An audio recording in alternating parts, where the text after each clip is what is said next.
Hi guys, 18 Dap here and welcome to this match preview for this League 2 fixture down in London. It's Leyton Orient versus Doncaster Rovers. Let's get the video started.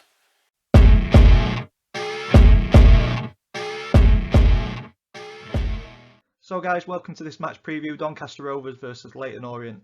Down at Leyton Orient, it's going to be a tough one, very tough one. Leyton Orient having a great season so far, us a little bit inconsistent, but we'll get into that as the preview goes on. If you're an existing subscriber, thank you so much for supporting the channel and sticking around. It's greatly appreciated. If this video has brought you to the channel and you're not yet subscribed, please go ahead and click that subscribe button so you don't miss any future content. And if you are new to the channel, this is the format that we go through match previews in. We look at previous meetings between the two clubs, current form across all competitions. I choose a Doncaster Rovers player just to say a few words about, and then I choose my opponent's one to watch. But as I always say, you know your club much better than what I do, so if I've missed the mark, please let me know in the comments down below who us Rovers fans should be watching out for in the Leyton Orient team. And then we finish the video off with three predictions. Predicted lineup thanks to FanHub, predictions league table, me and the family have got that going this season, so there's an update on that, and then the all important score prediction at the very end. So without further ado, let's get into previous meetings. Leyton Orient and Rovers have faced off a total of 34 times in our history. Rovers coming out on top on 13 occasions, Leyton Orient winning 14, and then we've shared the spoils on 7 occasions, so pretty even, about as even as you're going to get in our history. But looking back at our last 5 meetings, drilling down on those, we go back to 2014-15 season in League One, and it was one hit each really, a 2-0 defeat at the Keepmoat Stadium, and then we ended up winning 1-0 away from home at Brisbane Road. That'd be nice tomorrow for sure. And then we jump forward to the 16-17 season in League 2, and Rovers did the double, a 3-1 win and a 4-1 win. That'd be even better tomorrow, but I can't see it happening for some reason. And then earlier this season we shared the spoils with a 1-1 draw, and in all honesty I would take that tomorrow, for sure. So recent history, Rovers doing much better, but over our whole history, we've pretty much shared the spoils, so it's a tough one to call on this occasion. Current form, Rovers coming into this one in slightly better form than what Leyton Orient are. Rovers lost, and then come into this one off the back of 2 straight wins. Leyton Orient, on the other hand, come into this one with 2 wins, 2 draws and a defeat, so coming into this one without a win in 3. For the Rovers though, one of the best performances this season by far was delivered on New Year's Day against high-flying Carlisle, and for me every player put a shift in, worked hard for each other, worked hard for the philosophy and the setup that Danny Schofield's putting in, and we've started to see glimpses of what may be in the future. It's going to take a bit of time, but I think we've started to see what could happen. We've had an inconsistent season, there's no two ways about that, and it's not too bad. Inconsistent season, we still find ourselves only 1 point outside of the top 7 and 9 points away from Northampton, who occupy 3rd place, the first place in the automatics. So not all is not lost this season, but hopefully the board back Danny Schofield in this transfer window, and we see a few additions, a few new faces to push us on into the second half of the season. There should be some money there. For me, Tomlin's gone, so his wages should have been freed up in the budget.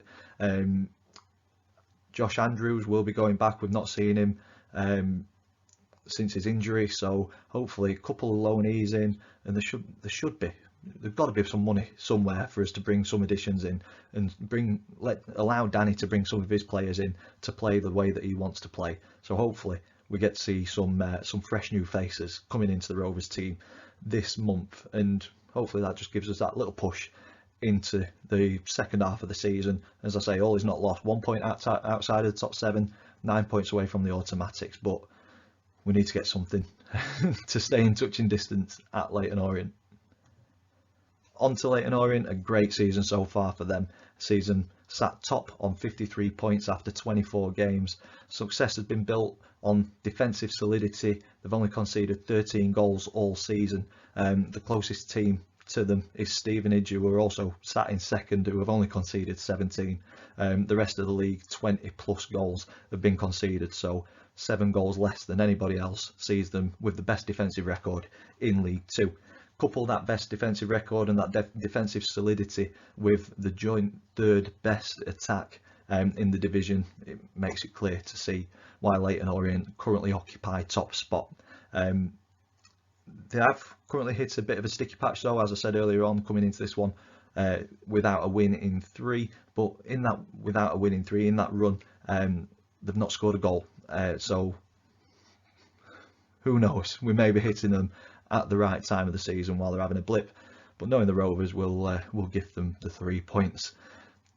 Along with struggling to score in the last 3 and not winning a game in the last 3, there's potentially 2 defenders out. Beckles obviously got the red card for an elbow late on in the New Year's game against Northampton, but also his name escapes me. The second defender got taken off with an injury. I'm not sure how bad that injury is. So please, in the comments down below, let me know if he is out for this game as well. So potentially 2 first team defenders out, which may edge this game in the Rovers' favour.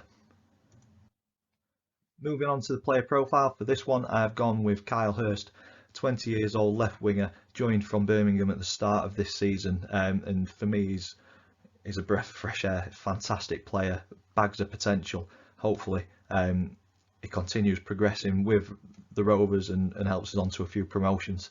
But this season, 28 appearances, 5 goals and 1 assist. Over his career in the Premier League 2 and the FA Youth Cup, 49 appearances, 10 goals, 2 assists. So I think we're going to hopefully develop Kyle and see the best of him over the coming few years, and hopefully get a decent sell on for him. But fantastic player, very tricky, and he's got the ability to push us forward and give us a chance in any game if he's on form. So yeah, hopefully he's on form tomorrow. On to the opponents one to watch. So as I said at the start of the video, you know your club much better than what I do, so please in the comments down below if there's somebody else we should be watching out for as Rovers fans. For this one, I've gone with Theo Archibald, 24 years old, left midfielder, and for me is just so creative for Leyton Orient. 6 assists this season in 27 appearances. He's also popped up with 3 goals as well, and I think a lot comes down that side through Theo, and like I say, very creative, decent winger that we need to be watching out for in tomorrow's fixture. I think keep him quiet. Obviously it's a squad stacked full of ability, so there's George Moncur we need to watch out for amongst others, but for me I've just gone with Theo because he's leading on the assists, pops up with a couple of goals as well. I think if we keep him quiet, we've got half a chance of coming away with something tomorrow. On to the predicted team lineup. So as I said at the start of the video, this is thanks to FanHub. If you've not downloaded the app yet, please go ahead and do so. Plenty of features to get your teeth stuck into. We've got the 5s and also predicted team lineups, and if you get 11 out of 11, there's treats and packs that you can open, and potentially a free pint. So for my predicted team lineup, I'm going unchanged to the winning team against Rochdale and Carlisle. Mitchell in goal, a back 3 of Noyle, Williams and Anderson, Seaman on the right, Maxwell on the left, and then midfield of Biggins and Close, who I think have been fantastic recently. Molyneux, who is underperforming at the minute, but I think as soon as he gets a goal, I just can see the floodgates opening for him. I just hope he gets that goal sooner rather than later. With Hurst on the left, supporting George Miller up top on his own. Bit of a thankless task up front on your own, but Miller runs for days, and I think he occupied the Carlisle defence extremely well on New Year's Day. So hopefully unchanged 11, and we'll see them bring 3 points home. Who knows? On to the predictions league table. So me and the family predict the scoreline for every league game this season. If we get the scoreline spot on, we get 3 points. If we get the outcome of the game right but not the result, we get 1 point. If we get it completely wrong, we get no points. I'm having a shocker of a season.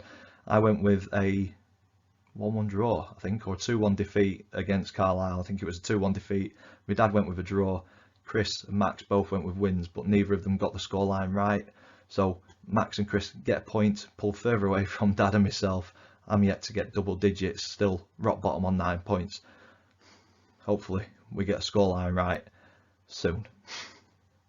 And that takes me on to my score prediction. So as I say, hopefully this one is right. I think it's going to be a tight game, but I think there's obviously potential that Leyton Orient will just hit a decent bit of form and they could blow us out of the water.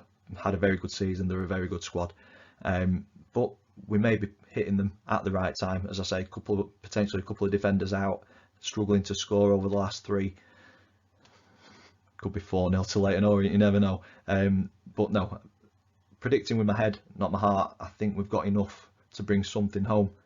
I'm going with a 1-1 draw, the same scoreline as what it was earlier on in the season. I'd love to see us nick a winner, but I'm going with a 1-1 draw away from home.